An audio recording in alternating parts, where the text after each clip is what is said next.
नमस्कार दोस्तों, एक नई लर्निंग के साथ हाजिर हूं और आज की इस स्टॉक स्पेसिफिक लर्निंग में हम लोग चर्चा करेंगे एक न्यूली लिस्टेड कंपनी को लेकर। जो कंपनी डिजाइन एंड मैन्युफैक्चरिंग का काम कर इलेक्ट्रॉनिक सिस्टम में करती है। इसका नाम है सहस्रा इलेक्ट्रॉनिक्स लिमिटेड। रिसेंटली लिस्टिंग हुआ है। लिस्टिंग के बाद की चर्चा करें, इनका जो कारोबार है उसमें क्या निकल के आती है उस पर एक पहन नजर हम डालते हैं इनकी आईपीओ वाली प्राइसिंग को। इसमें क्या ऐसी प्रोटेक्शंस थी, क्या ऐसी ग्रोथ लेवल थी, उस पर हम चर्चा करें। हमारे सामने दिखता है कि 4 अक्टूबर को इनका लिस्टिंग होता है और लिस्टिंग के बाद इसका देखा जाए तो करीब करीब 283 रुपए के आसपास की प्राइस हुई थी। आजकल लगता है कि ये कितना प्राइस हो गई, 893 रुपए के आसपास पहुंच गया, जो कि 218-16% के आसपास की उछाल क्रिएट करती फ्रॉम द आईपीओ प्राइस। अब सवाल है, कंपनी में चार्ट को देखेंगे तो लगता है कि अच्छा यहाँ तो काफी ग्रोथ लेवल बनाई थी कंपनी, ब्रेकआउट भी किया था, लेकिन अब ये ब्रेकडाउन की तरफ मूव कर रहा है। क्या यहाँ से मार्केट की सेंटीमेंट कुछ खराब तो नहीं हो रहा है? इसीलिए इसकी हम फंडामेंटली स्ट्रेटजी को समझेंगे। जो कंपनी एनएससी के एसएमई में कंपनी में रजिस्ट्रेशन मिला था, मतलब छोटी सी कंपनी है, एसएमई कंपनी कहते थे, स्मॉल मीडियम एंटरप्राइजेज के तौर पे आती है। इसका मार्केट कैप करीब 2200 करोड़ से ज्यादा, करंट सिचुएशन की प्राइस 894 तक पहुंचा था। हायर हायर 1000 से ज्यादा को टच करके नीचे बॉटम के लिए तैयार हुआ है। अब यहाँ पे कुछ दोस्तों कुछ गोल्डन रूल की चर्चा करेंगे, जहां पे हमने देखा कि एक दिन के सेशन के दौरान में करीब 8-9% की गिरावट दर्ज कर जाती। कितने की? 8-9% की गिरावट दर्ज कर जाती है और काफी सारे लोगों का शायद नुकसान भी देखने को मिला होगा, जो ट्रेडिंग प्रोस्पेक्टिव से लिए होंगे। लेकिन जिनके पास लिस्टिंग टाइम की स्टॉक है उसमें कोई लिस्टिंग अभी तक अच्छी खासी कमाई आज भी दे रहा है। कंपनी की तरफ देखें तो कंपनी 2023 में ही बनी थी, सहस्रा इलेक्ट्रॉनिक्स सॉल्यूशंस लिमिटेड, जो कि इलेक्ट्रॉनिक सिस्टम पे कंपनी का कामकाज है। Design and manufacturing company that provide electronic systems design and manufacturing का कारोबार रहा है। और इसमें कंपनी की यदि आरओई का डेटा को देखें, आरओसी का डेटा को देखें तो करीब 81% से लेकर 65% तक ग्रो की बात करती है।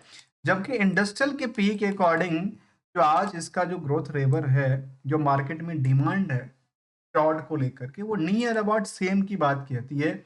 उसमें कोई भी बड़ी हलचल देखने को नजर नहीं आई। यदि हम अर्निंग पर शेयर की सवाल को देखें तो करीब 17 रुपए के आसपास की अर्निंग करती है और प्रमोटर्स की होल्डिंग 70% भर भर के पड़ा हुआ है। रिसेंटली लिस्टेड कंपनी में इंटरेंसिक वैल्यू बुक वैल्यू बिल्कुल नहीं आता है, आगे वाले आने वाले समय में इसका भी आ जाएगा। डेट टू इक्विटी रेशियो 0.36 का कहता है, करंट रेशियो का नंबर भी 1.66 का कहता है। इन सब के पीछे हमारी जो स्ट्रेटजी है वो केवल और केवल रिस्क एनालिसिस हम लोग करते हैं। और रिस्क एनालिसिस में देखना जरूरी है कि आखिर रिस्क टू रिकंसिलेशन कैसा रहा, रिस्क टू परफॉर्मेंस लेवल कैसा रहा, रिस्क टू रिवार्ड क्या देती है, और रिस्क टू रिटर्न जो कि मार्केट में रिस्क टू रिजल्ट के बेसिस पे डिसाइड होता है, वो क्या आंकड़ा देती है, क्या सेम लाइन ऑफ आइटम से चलती है या कुछ और आंकड़ा सामने रखती है। यदि हम इनकी रिजल्ट की पॉइंटेड व्यूज को देखें तो पिछले 2 सालों के डेटा शामिल है। 10 करोड़ की टर्नओवर से सीधे 101 करोड़ की टर्नओवर पे जाती है। ऑपरेटिंग प्रॉफिट मार्जिन अच्छी खासी इंक्रीज करती हुई नजर आई थी और प्रॉफिट भी करीब करीब बेटर परफॉर्मेंस करती है। तो फिर इसके अकॉर्डिंग यदि देखें तो मार्केट में इनकी पहचान तो बननी चाहिए, क्योंकि सेल्स काफी बढ़ा है। जबकि रेशियोज की पार्ट को देखें तो रेशियोज के पार्ट 4 महीने की बात करती है, जो पहले 618 दिन था, जो कि शायद गलत था या सही था, मैंने मुझे नहीं पता। लेकिन यहाँ पे यदि 4 महीने की डेट की बात कर रही है तो रिस्क तो है, लेकिन ऑपरेटिंग प्रॉफिट मार्जिन की वजह से इसमें रिस्क का आंकड़ा थोड़ा सा कम दिखता है। कर्ज को लेकर कंपनी लगातार बढ़ाती नजर आती है और जो फिक्स सेट्स की पार्ट थी वो भी लगातार बढ़ी है, इन्वेस्टमेंट भी बढ़ी है और अदर सेट्स की पार्ट भी इनमें इंक्रीज करती हुई नजर आई है। जबकि कंपनी के पास यदि आप इनकी उधार सेक्शन को देखें तो करीब 26 करोड़ का आंकड़ा दिलाती है उधार। अब दूसरी तरफ अब दूसरे तरफ देखेंगे तो उसको समझ में आती है कि करीब 26 करोड़ की आंकड़ा दिखाती है, जो कि प्रॉफिट से तब भी कम का ही दिखता है जो उनकी उधार सेक्शन। यदि होली ऑन कुछ ईयर की डेटा के बेसिस की बात करें तो एक साल में इनके सेल्स में 870% की ग्रो करती है, प्रॉफिट 1313% की ग्रो करती है, जबकि रिटर्न ऑन इक्विटी भी इनको क्या कर रही है, एक स्ट्रॉन्ग बैकअप की तरफ देख रही है। जबकि पीयर्स में हनीवेल्स ऑटो, श्रम्स वीएसएच और सीडेंट्स डीएलएम्स जैसे कंपनी भी शामिल है, और इन सभी कंपनियों के नियर अबाउट सेम आंकड़ा कहती, जो कि बाकी कंपनियों में जो कि पुरानी कंपनियां हैं उसमें इंटरेस्ट लोगों का है, उतना ही इंटरेस्ट यहाँ पे लोगों के शेयर खरीदने को लेकर के बनी। नेक्स्ट पहलू की तरफ देखें तो कंपनी कुछ अच्छी बातें भी कहा है कि यहाँ पे इंप्रूवमेंट की बात कहा था, और ये कहती है कि लगातार इंप्रूवमेंट करती है तो काफी बेटर की उम्मीद किया जा रहा है। जबकि निवेशकों का इंटरेस्ट को देखें तो कंपनी में प्रमोटर के अलावा डीआई और एफआई की भी भूमिका रही है। एफआई यहाँ पे खास करके भर के खरीदे हैं, एफआई ने भर भर के खरीद के रखा, और पब्लिक के पास में 18% की होल्डिंग है। पूरे के पूरे मार्केट में यहाँ तक जो डेटा था उसमें करीब 7100 क्या थे निवेशकों का लिस्ट शामिल हुआ था। इसके अलावा की बात करें तो हमारे सामने ये दिखा जो कंपनी को लेकर के जो पेयर्स का आंकड़ा था, चार्ट एनालिसिस में हमने देखा कि वॉल्यूम एक लंबी आई थी लेकिन बाद में धीरे धीरे करके सस्टेन कर गई नियर अबाउट के पास।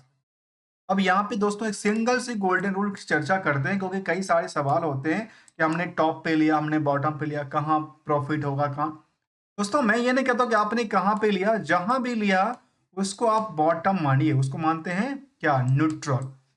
वहां से मार्केट ऊपरी जाने वाला है या नीचे जाने वाला है, तो जैसे नीचे जाएगा तो आपको रिस्क फैक्टर को समझना पड़ेगा, जिसमें रिस्क फैक्टर को खुद की परसेंटेज ऑफ रिस्क एनालिसिस के बेसिस पे परसेंटेज आप 10%, 20%, 30 ले सकते हैं।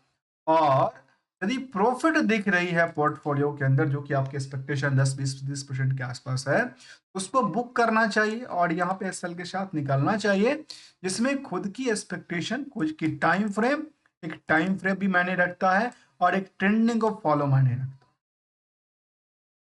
इन सब पहलुओं की तरफ हम कोई भी ट्रेडिंग और एडवाइजरी की बात बिल्कुल शामिल नहीं करते, online learning point of view से हम लेके आते हैं, समझने को पॉइंट ऑफ व्यू से आखिर कंपनी में क्या पोटेंशियल था, क्या ग्रोथ लेवल कहती है, और किस तरह के कारोबार से जुड़ी हुई कंपनी में क्या इनकी स्ट्रेटजी सेम नेम से चलती है कि नहीं चलती। मिलेंगे कुछ नई स्टडी के साथ, तब तक के लिए thank you so much for joining here.